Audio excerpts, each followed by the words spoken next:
if you are feeling resistance against anything that we're saying, then maybe it's just not the right move for you, or maybe it's a timing thing.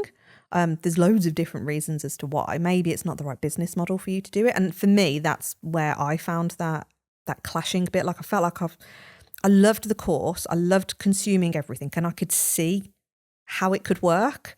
I just couldn't make it work for me. And it's not that it couldn't and wouldn't have worked for the dog business.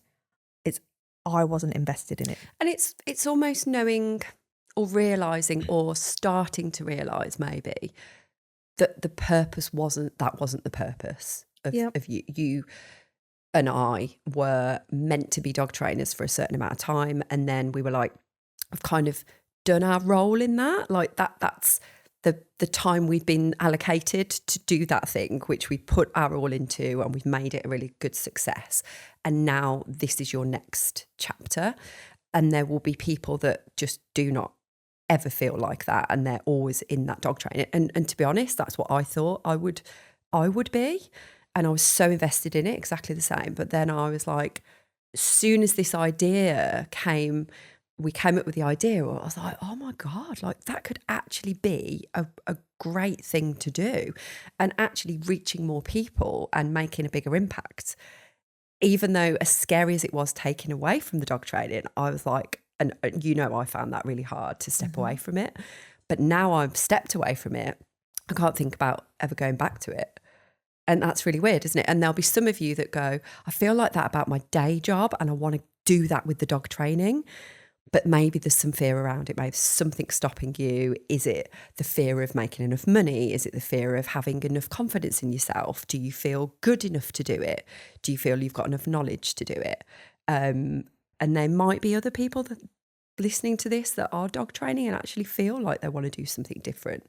Because there are people we speak to that have been dog trainers for a long time and then come out of it, not necessarily for the burnout reason, not necessarily for them not making enough money reason. It's because actually I don't feel like I should do this anymore, and that's okay.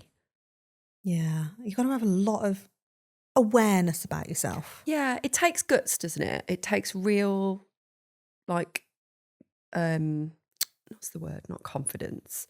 It takes a lot to actually follow through with something, because there's something inside you. I can't describe that feeling. It's that feeling of going, something there niggling at me, stopping me or pushing me.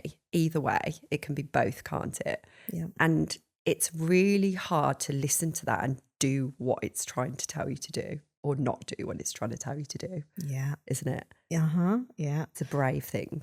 And especially now when we're talking about, becoming that expert and putting yourself out there.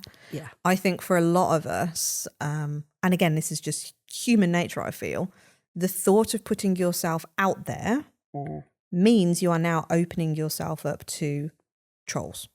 Yes. Because let's face it, you're going to put yourself out there. You're going to put your opinions, your thoughts out.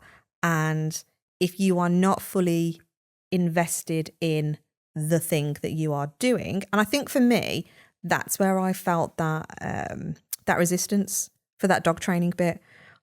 I never had the confidence to put myself out there as a dog professional in terms of, felt like I was by no means comparing myself to the likes of, like the bigger names in the industry, like your Chikashios and Brophies and Sarah Fisher and everybody like that. I never wanted to, or felt like if I'm putting my stuff out there, then I don't have the same knowledge level as these people, but I'm comfortable doing it within the parameters of my local community.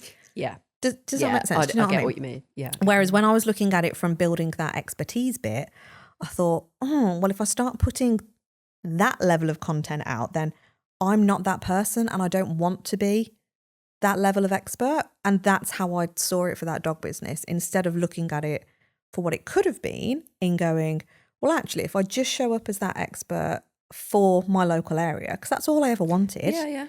How can I do that? And how can I do that by maybe doing some more press releases and reaching out to, the local press and saying, I'm a dog trainer and I'm working on educating owners around here to have better relationships with their dogs. And all of this is coming off the back of all my learnings and how I'm now implementing that as a parent. And do you know what I mean? Like, really putting myself out there. Now, that's a story I could have followed through with, but there was a weird blocker in my head thinking, if I'm putting myself out there, I'm trying to put more dog knowledge out there that I'm just not convinced on. And maybe all of these other dog trainers out there are going to go, ha, you're a fraud. You don't know what you're doing. You're shit. Who do you think you are?